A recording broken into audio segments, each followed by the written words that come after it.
The next hours are the worst in my life, which, if you think about it, is saying something. The cold would be torture enough, but the real nightmare is listening to Cato, moaning, begging, and finally just whimpering as the mutts work away at him. After a short time, I don't care who he is or what he's done. All I want is for his suffering to end. Why don't they just kill him? I ask Peeta. You know why, he says, and pulls me closer to him. And I do. No viewer could turn away from the show now. From the game maker's point of view, this is the final word in entertainment. It goes on and on and on, and eventually completely consumes my mind, blocking out memories and hopes of tomorrow, erasing everything but the present, which I begin to believe will never change. There will never be anything but cold and fear and the agonized sounds of the boy dying in the horn.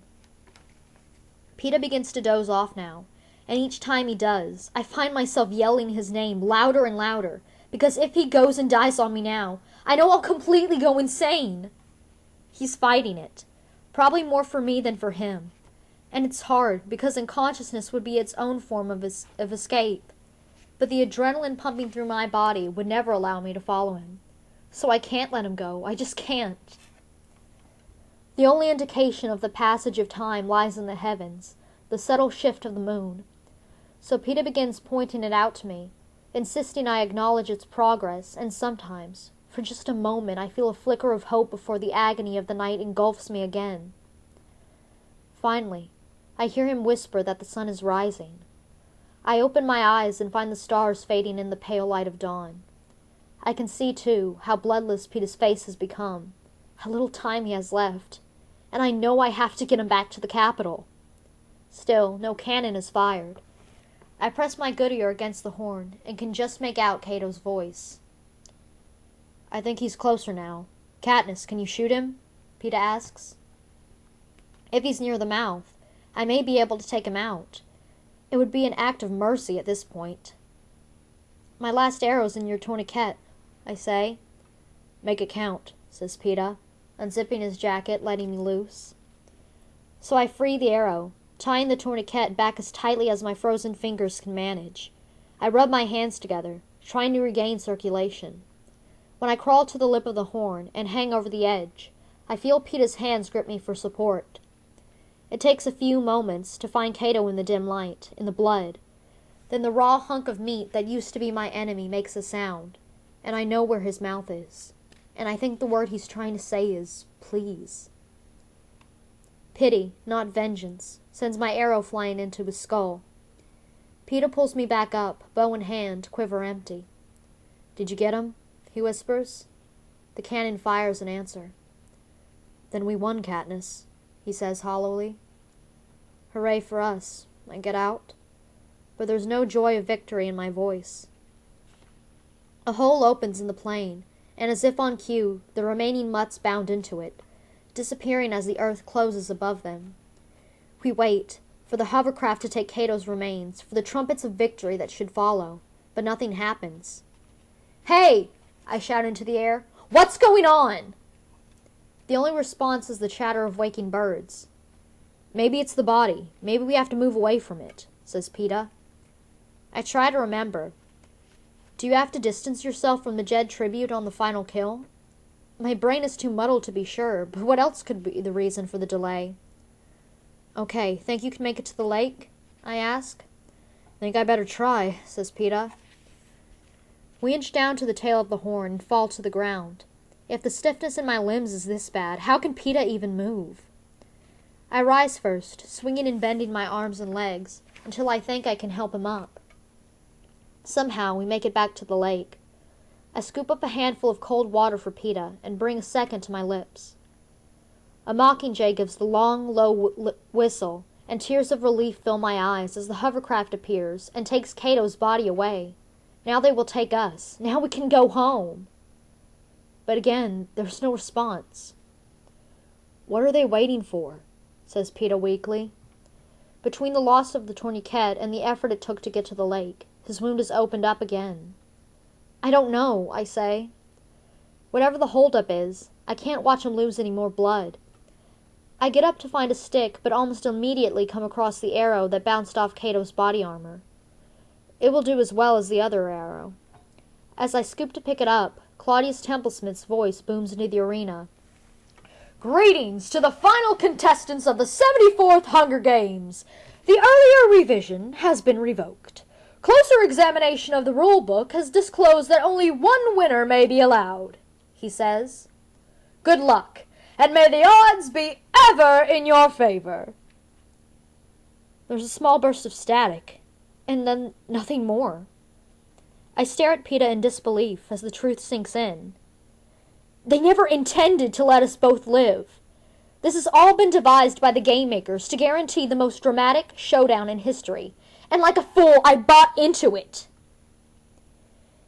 If you think about it, it's not that surprising, he says softly. I watch as he painfully makes it to his feet. Then he's moving toward me, as if in slow motion. His hand is pulling the knife from his belt. Before I am even aware of my actions, my bow is loaded with the arrow pointed straight at his heart. Peeta raises his eyebrows, and I see the knife has already left his hand on his way to the lake, where it splashes into the water. I drop my weapons and take a step back, my face burning in what can only be shame. No, he says. Do it. Peeta limps towards me and thrusts the weapons back in my hands. I can't, I say. I won't! Do it, before they send those mutts back or something. I don't want to die like Cato, he says. Then you shoot me, I say furiously, shoving the weapons back at him. You shoot me and go home and live with it! And as I say it, I know death right there, right now, would be easier than the two. You know I can't, Peeta says, discarding the weapons. Fine, I'll go first anyway. He leans down and rips the bandage off his leg, eliminating the final barrier between his blood and the earth. No, you can't kill yourself, I say. I'm on my knees now, desperately plastering the bandage back onto his wound. Katniss, he says, it's what I want. You're not leaving me here alone, I say. Because if he dies, I'll never go home, not really. I'll spend the rest of my life in this arena, trying to think my way out. Listen, he says, pulling me to my feet. We both know they have to have a victor. It can only be one of us. Please, take it. For me. And he goes on about how he loves me, what life would be like without me before I've stopped listening, because his previous words are trapped in my mind, thrashing desperately around. We both know they have to have a victor. Yes, they have to have a victor. Without a victor, the whole thing would blow up in the game makers' faces. They'd have failed the Capitol, might possibly even be executed, slowly and painfully while the cameras broadcast it to every screen in the country. If Peeta and I were both to die, or they thought we were. My fingers fumble with the pouch on my belt, freeing it. Peeta sees it and his hand clamps on my wrist. No, I won't let you. Trust me, I whisper. He holds my gaze for a long moment, then lets me go.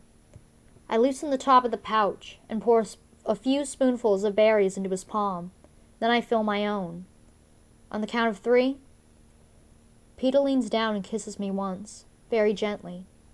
The count of 3, he says. We stand, our backs pressed together, our empty hands locked tight. Hold them out, I want everyone to see, he says. I spread out my fingers, and the dark berries glisten in the sun. I give Peeta's hand one last squeeze as a signal, as a goodbye, and we begin counting. 1, maybe I'm wrong. 2, maybe they don't care if we both die. 3, it's too late to change my mind. I lift my hand to my mouth, taking one last look at the world. The berries have just passed my lips when the trumpets begin to blare. The frantic voice of Claudius Templesmith shouts above them. Stop! Stop! Ladies and gentlemen, I am pleased to present the victors of the 74th Hunger Games, Katniss Everdeen and Peeta Mellark. I give you the tributes of District 12. Chapter 26. I spew the berries from my mouth, wiping my tongue with the end of my shirt to make sure no juice remains. Peeta pulls me to the lake where we both flush our mouths with water and then collapse into each other's arms. You didn't swallow any? I ask him. He shakes his head. You? Guess I'd be dead by now if I did, I say. I can see his lips move in reply, but but I can't hear him over the roar of the crowd in the Capitol that they're playing live over the speakers. The hovercraft materializes overhead, and 2 ladders drop, only there's no way I'm letting go of Peeta. I keep one arm around him as I help him up, and we each place a foot on the first rung of the ladder. The electric current freezes us in place, and this time I'm glad, because I'm not really sure Peeta can hang on for the whole ride. And since my eyes were looking down, I can see that while our muscles are immobile, nothing is preventing the blood from draining out of Peeta's leg. Sure enough, the minute the door closes behind us, and the current stops, my fingers are still gripping the back of his jacket so tightly that when they take him away, it tears, leaving me with a fistful of black fabric. Doctors in sterile white, masked and gloved, already prepped to operate, go into action. Peeta's so pale and still on a silver table, tubes and wires springing out of him every which way, and for a moment, I forget we're out of the games, and I see the doctors as just one more threat, one more pack of mutts designed to kill him. Petrified, I lunge for him, but I'm caught and thrust back into another room, and a glass door seals between us. I pound on the glass, screaming my head off. Everyone ignores me except for some Capitol attendant, who appears behind me and offers me a beverage. I slump down on the floor, my face against the door, staring uncomprehendingly at the crystal glass in my hand. Icy cold, filled with orange juice, a straw with a frilly white collar. How wrong it looks in my bloody, filthy hand, with its dirt-caked nails and scars. My mouth waters at the smell, but I place it carefully on the floor, not trusting anything so clean and pretty. Through the glass, I can see the doctors working feverishly on Peeta, their brows creased in concentration. I see the flow of liquids pumping through the tubes, watch a wall of dials and lights that mean nothing to me. I'm not sure, but I think his heart stops twice. It's like being home again, where they bring in the hopelessly mangled person from the mine explosion, or the woman in her 3rd day of labor, or the famished child struggling against pneumonia, and my mother and Prim. They wear the same look on their faces. Now is the time to run away to the woods, to hide in the trees until the patient is long gone, and in another part of the scene, the hammers make the coffin. But I'm held here both by the hovercraft walls, and the same force that holds the loved ones of the dying. How often I've seen them ring around our kitchen table and thought, why don't they leave? Why do they watch? And now I know. It's because you have no choice. I startle when I catch someone staring at me from only a few inches away, and then realize it's my own face reflecting back in the glass. Wild eyes, hollow cheeks, my hair in a tangled mat. Rabid, feral, mad. No wonder everyone is keeping a safe distance away from me. The next thing I know, we've landed back on the roof of the training center, and they're taking Peeta but leaving me behind the door. I start hurling myself against the glass, shrieking, and I think I just catch a glimpse of pink hair. That it must be Effie, and it has to be Effie coming to my rescue, when the needle jabs me from behind. When I awake, I'm afraid to move at first. The entire ceiling glows with a soft yellow light, allowing me to see that I'm in a room containing just my bed. No doors, no windows are visible. The air smells of something sharp and antiseptic. My right arm has several tubes that extend into the wall behind me. I'm naked, but the bedclothes are soothing against my skin. I tentatively lift my left hand above the cover. Not only has it been scrubbed clean, the nails are filed in perfect ovals. The scars from the burns are less prominent. I touch my cheek, my lips, the puckered scar above my eyebrow, and I'm just running my fingers through my silken hair when I freeze. Apprehensively, I ruffle the hair by my left ear. No, it wasn't an illusion. I can hear again. I try and sit up, but some sort of wide restraining band across my waist keeps me from rising more than a few inches. The physical confinement makes me panic, and I'm trying to pull myself up and wriggle my hips through the band when a portion of the wall slides open, and in steps the red-headed Avox girl carrying